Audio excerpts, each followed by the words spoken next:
Hi, my name is Shivakumar. I head fixed income at Axis Mutual Fund, and today we will be talking about inflation, its outlook, and what it means for you as an investor in bond funds. As you are an investor in bond funds, you would have observed that as interest rates go down, bond prices go up and the returns are improved, and if inflation and interest rates go up, you lose money in bonds. Therefore, it is very important that we take a look at what is the outlook for inflation in the next year or two before we make investment decisions in bonds. In the past, monetary policy was determined basis the wholesale price inflation or the WPI inflation. This is the inflation applicable to producers or manufacturers. Today though, the Reserve Bank has changed its monetary policy focus towards the CPI or the Consumer Price Index, which is the price inflation that you and I as consumers observe on a day-to-day basis. Why has the RBI done this? If you go back over a long period of time, you will observe that both CPI and WPI have largely been in sync.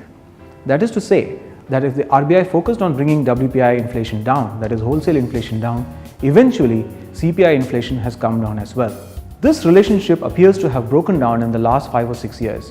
Since 2008, both CPI and WPI have risen above the trend that we saw in the previous 10 years, but the CPI has risen substantially higher or faster than the WPI, meaning that containing WPI is no longer or has no longer been a surefire way of containing CPI inflation. Consequently, the RBI has taken on itself to contain CPI directly by following a path of higher interest rates.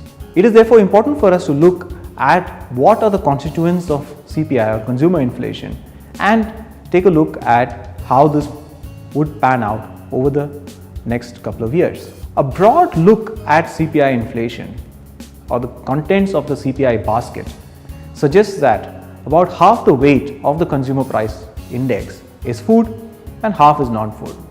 Out of non-food, the so-called core inflation, non-food, non-fuel, is 40% of the total CPI basket. That is to say, between food inflation and core inflation, 90% of the consumer price index is explained.